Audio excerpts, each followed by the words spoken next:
শ্রদ্ধেয় হুমায়ুন ফরিদী বলেছিলেন, আমাকে ইচ্ছা করলে ব্যস্ত হওয়া যায়, 1, 2, 3টা ছবি দিয়ে ব্যস্ত হওয়া যায়, ব্যস্ততা ধরে রাখাটা সবচেয়ে বড় ব্যাপার। কারণ আমি অনেক আগে বলেছিলাম যে গ্ল্যামার আর গ্রামারে পার্থক্য আছে। মৌসুমী আমি নির্বাচন করেছিলাম, আমরা 2 বন্ধু।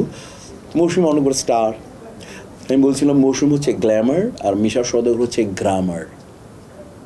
গ্রামারের কখনো চেঞ্জ হয় না, ঠিক আছে? গ্ল্যামার চেঞ্জ হতে পারে, মেকআপের জন্য চেঞ্জ হয়ে যাবে, বয়স গেলে চেঞ্জ হয়ে যাবে, গ্রামার চেঞ্জ হবে না। এখন তো ফ্যাশন কম করি, কিন্তু কোনো এক সময় প্রচুর ফ্যাশন করতাম। তাজমহল কয়টা হয়? একটাই হয়। তো বরবাদও আমার দেখা মতে বিগত 5-10 বছরে একটাই হয়েছে। তো তাজমহল বারবার বানানো যায় না, বরবাদও বারবার বানানো যাবে না।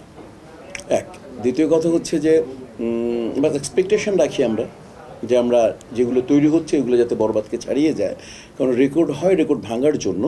কিন্তু আমার দীর্ঘ অভিজ্ঞতা বলে বরবাদ যেভাবে প্রথম দিন থেকে হাউসফুল হাউসফুল হাউসফুল, এই সপ্তাহ 2 সপ্তাহ 3 সপ্তাহ দেশ বিদেশ সব জায়গায়, তখন আমি আমেরিকায় ছিলাম, ওখানেও ভালো গিয়েছে বা অন্যান্য জায়গায়ও অনেক ভালো গেছে। তো সেই জায়গায় আমার অভিজ্ঞতা বলে যে বরবাদ মানে সহজে হয় না। প্রিয়তমা, বরবাদ, তুফান এগুলো একটু টাইম লাগে, বাট আমি আশা করবো যাতে রেকর্ডটা ভেঙে যাক।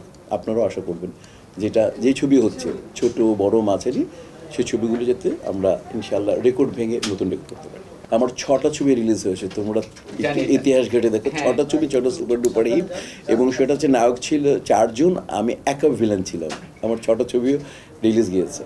তো কাজ হচ্ছে যে আমার টেনশন কাজ করে না, এখন প্রায় 3 যুগ হয়ে গেছে আমার 3 যুগ মানে 34 বছর হয়ে গেছে, টেনশন কাজ করে না। তবে এক্সপেকটেশন থাকে যে যে প্রডিউসার, যে ডিরেক্টর অনেক এক্সপেকটেশন নিয়ে ছবিটা বানিয়েছেন, অনেক আর্টিস্ট টেকনিশিয়ানসরা জান দিয়ে কাজ করেছেন, তাদের এই কন্টেন্টটা যাতে সুপার সাকসেস হোক এবং উনি যাতে পরবর্তী প্রদর্শনটা করতে পারেন। কারণ আমি থাকি না থাকি, আমার ভাই ব্রাদাররা থাকবে, কারণ আমি ইন্ডাস্ট্রির পার্ট, ইন্ডাস্ট্রি আমাকে তৈরি করেছে, অতএব ইন্ডাস্ট্রির প্রতি আমার অনেক কৃতজ্ঞতা। আর ইন্ডাস্ট্রি ভালো হোক এটা আমি চাই। ওই জায়গা থেকে প্রত্যেকটা ছবি ভালো যাও। সাকিব খান, সিয়াম, আরিফিন শুভ, নিশো, শরীফুল রাজ, আরও যারা নিউ কামার আসুক, তাদের ছবি ভালো যাক, তারা নিজেকে এইভাবে শানিত করে আমাদের আলোকিত করুক, এই এক্সপেকটেশন তো আমার সবসময় থাকবে। আমার তো প্রায় 3 যুগ ইন্ডাস্ট্রিতে, আমার যারা সিনিয়র আছে তাদেরই আক্ষেপ। আমার আক্ষেপটা একটু কম, কারণ আমি অনেক ক্যারেক্টার করেছি। এটা আমাদের স্ক্রিপ্ট রাইটারই মনে করেন আমাদের কয়টা ক্যারেক্টার তৈরি করে দেয় আমাকে দেখেন, আপনি দেখেন এটা আমাদের সিনিয়ররা যারা, শ্রদ্ধেয় আজকে সোহেল রানা সাহেব বেঁচে আছেন, শ্রদ্ধেয় আলমগীর ভাই বেঁচে আছেন, শ্রদ্ধেয় ইলিয়াস কাঞ্চন সাহেব বেঁচে আছেন, তো উজ্জ্বল ভাই বেঁচে আছেন, এরা তো সুপারস্টার মেগা স্টার, এরা ওয়ান ম্যান ইন্ডাস্ট্রি ছিলেন তাদের সময়। তাদের জন্যই এখানে যারা লেখেন তারা কয়টা ক্যারেক্টার লিখেছেন, তাদের সবার কাছে আপনি এই আক্ষেপ পাবেন যে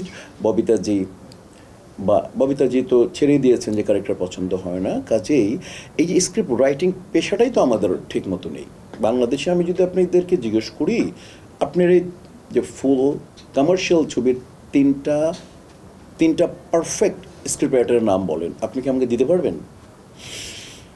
ব্যাস।